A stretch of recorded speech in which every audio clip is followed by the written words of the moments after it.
Hi guys, it's me again, Afrina. I'm back in my car. Shocker. It's really early in the morning. Actually, no, it's like 11.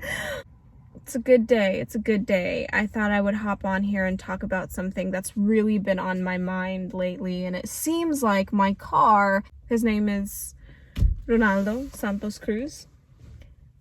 I think he hears so much of my mental breakdowns, every couple days. So we're gonna do it inside Ronaldo again. Well, not like that probably. This video I wanted to make about why you probably can't get over your breakup. For all the girls who feel like they fully haven't gotten over their breakup, they haven't gotten over that F-boy or that situationship, or even if you're going through life right now and you're meeting someone and you just don't feel like this is what you signed up for, or not everything's going the way that it was supposed to be going, no matter what it may be, I have a couple of opinions and a couple of theories as to why you're still stuck. This is what I want this video to be about. Why are you still feeling stuck? Why are you stuck on the same guy? Why are you stuck on the same thoughts? Why are you stuck on the same energy? I understand it because I know how it feels, because I know how it feels. I know how it feels, and it is awful. It is awful to not be able to focus on anything else, no matter what you're doing in your life, because that problem just seems to be the biggest problem in your life. I get it. And one of the things I was thinking is, just like drugs, shopping, eating, binging, gambling, what if us not getting over our breakup, or not getting over that relationship, or not getting over that friendship, or somebody who left us or hurt us or did us wrong, what if being stuck in that momentum and that situation is because we don't think we're worthy enough? What if all of this is a sign and lack of our worthiness? And it really boils down to that. If you're heartbroken still, if you can't get over that guy, girl, relationship, friendship, if you can't get over somebody who hurt you, or you think that you're never going to do better than them, that's not their fault. That sucks. It sucks to know that it's not their fault, because we so badly want to think that we're the victim and that it is their fault and that we are justified in what we're feeling, which you totally are. It's completely justifiable to be feeling the way that you're feeling, to be going through those emotions and everything. However, we get stuck because we don't have enough faith in who we are, and that is the real truth, okay? Because if you had faith in who you were, and if you believed in yourself 110%, and if you loved yourself enough, why in the world would you be afraid? Why in the world would you still be stuck? Why would you not be out living your life and doing what you love to do apart from the person who is no longer in your life? All of these things that have been happening, not only in your life probably, but in millions of other people's lives, it's a sign showing us that we lack worthiness in ourselves and who we are every single day. And the one thing and the one advice, if there's anything that you can take from this video, is that please take this time in your life, especially now, if you're watching this now, the coronavirus is still out there and it's still present. I just want to say that love yourself fully and try to understand yourself first before you start getting yourself wrapped up to any other relationship or any other friendship or with anybody else who you might be attracted to. So much of the time, we like to tell ourselves that we're disappointed in the other person because it just seems like the right thing to do. Oh, he hurt me, so much of the time, what happens is that you're not really disappointed in the person. You're just disappointed in yourself, you know? You're just disappointed in yourself because some part of you always knows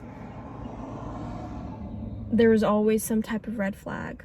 There was always some type of this gut feeling, this God feeling that was trying to scream at you that something's not right, and you just dismiss it and you move on and you continue until some situation or some instant completely blindsides you, and then you're left here alone thinking about, how could this happen to me, right? Your ego is just completely obliterated, thinking, how could somebody do this to me? How could I give my heart to somebody so openly and so freely and with so much love and care, and how could they just reciprocate my feelings and my love with such audacity of disrespect, you know?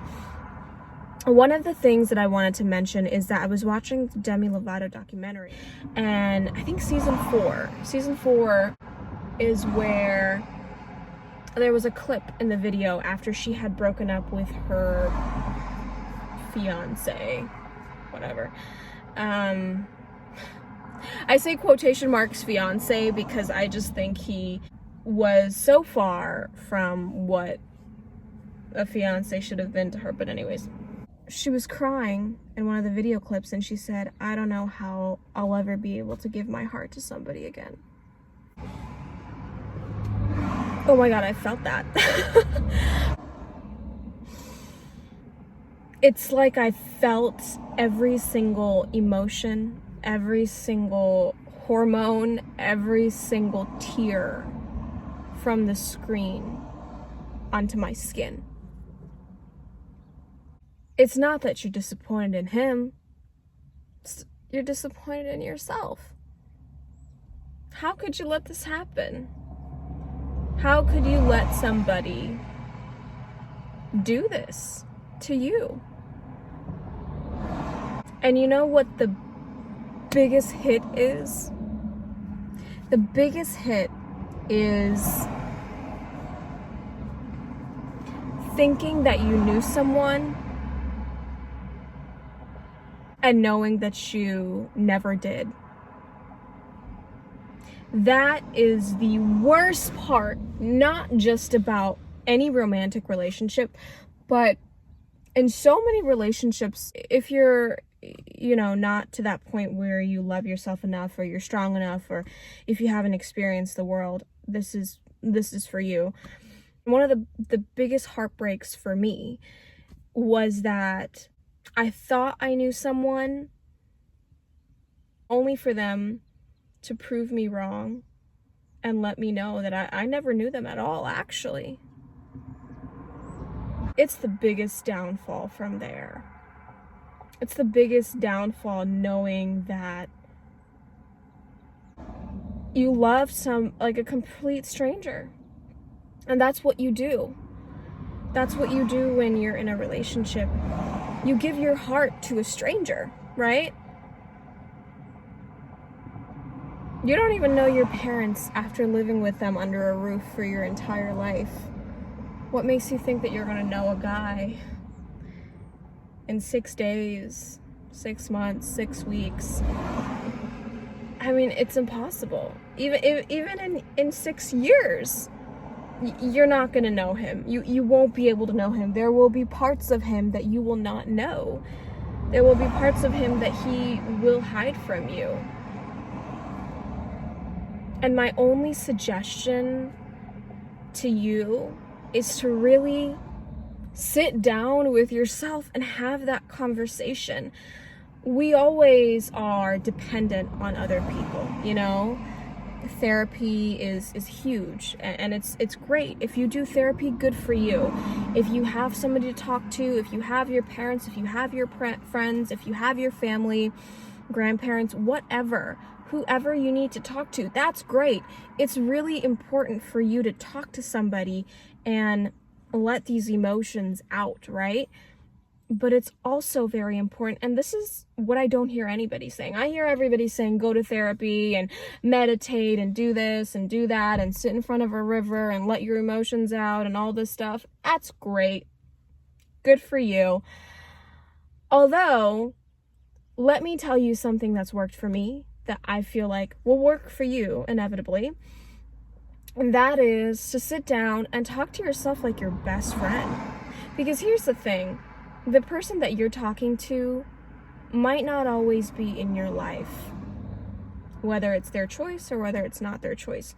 They might not always be in your life, and they might not always be with you, but you know the one person, honey bunny, who will be with you for the rest of your life until your last breath.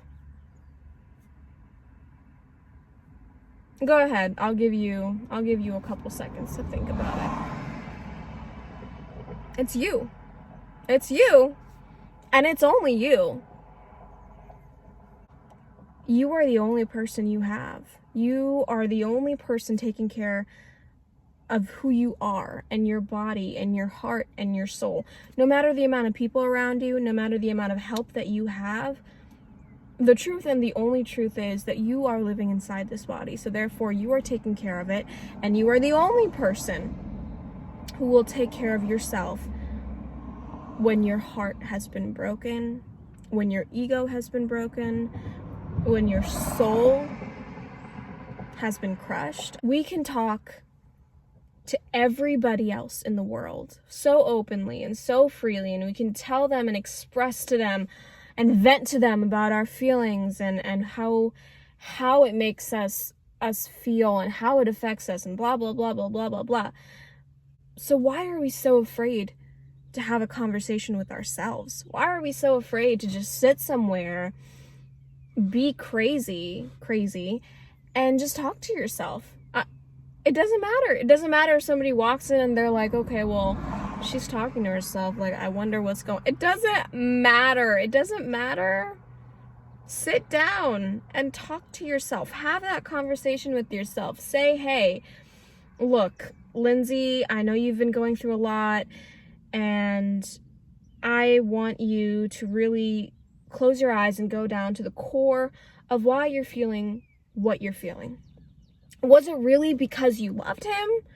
Or was it actually because you needed to distract yourself from school? Did you really love him, or was it actually because you were using him as a distraction from your life?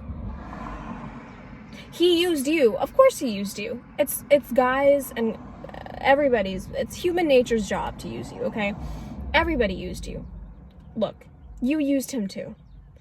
If he used you for physical pleasure, mental pleasure, a trophy, whatever it was, you most definitely also used him too. You might have used him as a distraction. You might have used him as just a play toy. You might have used him as mental focus. You might have used him because you just didn't want to focus on yourself. At the end of the day, we all use each other for something, okay? And how you get over it is when you have that real conversation with yourself as to what's really going on inside of you. Because once you get to the truth and the core of how you're feeling, everything gets easier from that point on. It gets easier to let go of him. It gets easier to let her go. it gets easier to move on, because now you know that you're moving from a place of conviction, of worthiness, of honesty, and of dignity. And most importantly, respect for yourself and what really happened. And then you learn from the experience, and then you move on. And as heartbreaking as it might be, and as angry as you might get at the other person, you just have to understand that a lot of the times, it's not that you're still stuck on them. It's just that you're still stuck on the idea of how you could be so wrong in your judgment, of how you could let that happen to yourself, and of how unworthy you felt at that time. Anyways, I hope that video helped somebody. I hope you saw this and you could relate to it, you know? I'm really sorry to anybody who has their life turned upside down right now. Anyways, that's it for me today. Thank you so much if you've made it to the end of the video. Have an amazing day. Focus on you for the rest of the day. I will see you later.